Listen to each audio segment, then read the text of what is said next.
Just recently, Kenny KO put out another video of him at the Olympia where he interviewed a few of the big fitness influencers, asking them the tough questions. Today, I wanted to react to that footage and let you guys know what I thought. It's been a long time coming. Natty or not? Are you still natural? Me? Yeah. You can drug test me if you like. Ooh, good answer. Good answer. No SARMs or anything ever? Nope. For hormones? No. Scary. Okay. 'Cause I don't know your contract, and I've talked to a lot of people who are under contract can't talk about a lot of stuff, obviously, because it's their income and their livelihood. And I totally get that, and that's why a lot of people don't talk about it. And I don't want to cause anything between you and Gymshark. You know what's interesting though? Like, I understand that perception, but I really don't think it's that much of the case. Because I know like a lot of people that work, like, even like Gymshark, I've never heard them like explicitly say like, oh, like you just can't talk about anything. Like, I don't really think that's the case.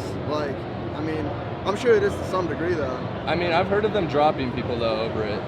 Yeah, I mean, anything can be said like on social media. But like I said, I don't know your contract and whatnot. Okay, so I just got through watching that. It also led me onto another video by Brendan Harding, which I'm going to give you guys a little bit of insight to. In the Kenny KO footage, you can already see before Kenny even walks over, David is not keen for the conversation. In fairness to David, he responds as well as he probably can. David is one of Gymshark's golden boys, and naturally he defends the brand as they've done a lot of good by him, and he's not just going to stand there and let Kenny talk shit. It is pretty hard to say where Gymshark's stance is with steroid use amongst their athletes. For example, we know Mo Samuels uses different substances and he has been dropped by the company, although he is a different case as he also talks about a lot of recreational drugs and lives a partying lifestyle, does things that brands might not want to endorse. However, then you have someone like Dylan, you then have someone like Ryan Casey, who again was a Gymshark athlete, came out about use and was dropped by the company. But then you have someone like Dylan, who obviously talked about it with his brand beforehand, at least that's what I think, and Gymshark has kept on, although he's not in the forefront of their brand. Maybe he's just on because of his relationship with David and Gymshark didn't want to upset David. Maybe that's why they were okay with Dylan doing it.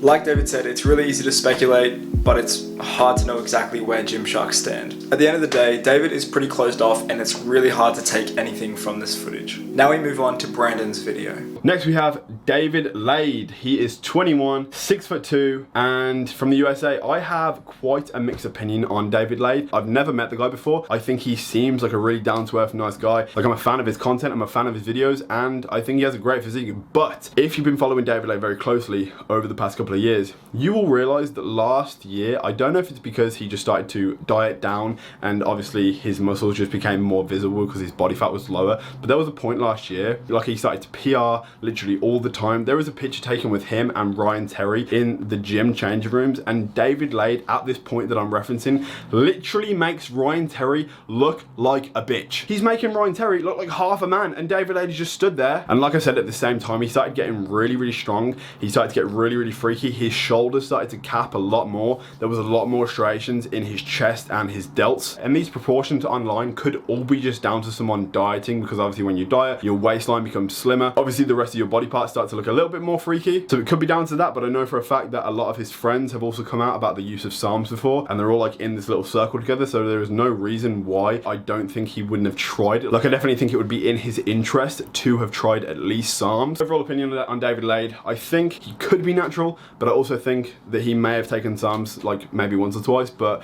he could be natural. Brandon raises some good points. It is in David's best interest to claim to be natural. This point is further backed up when David released a video on January the 6th in 2018 called Important Update. David shows a bunch of PR clips that I wanted to take a look at a bit closer. Now, firstly, I want you to keep this snippet in mind from an article.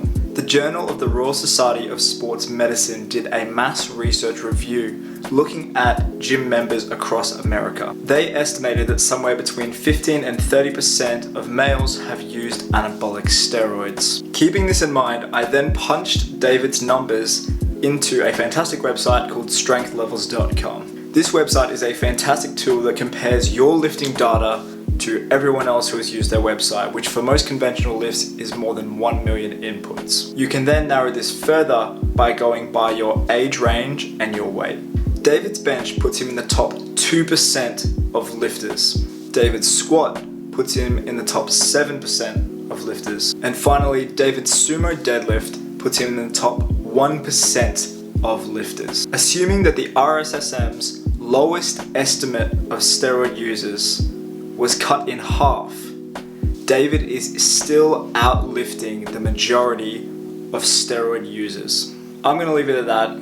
You guys are smart enough to formulate your own opinions, and I think at the end of the day, there's only one logical one. Thank you again for watching. A few people commented on the last David Lade video asking for me to react to this footage, possibly asking if I could react to another scandal that happened with David Lade recently that I won't go into. You can find it yourself.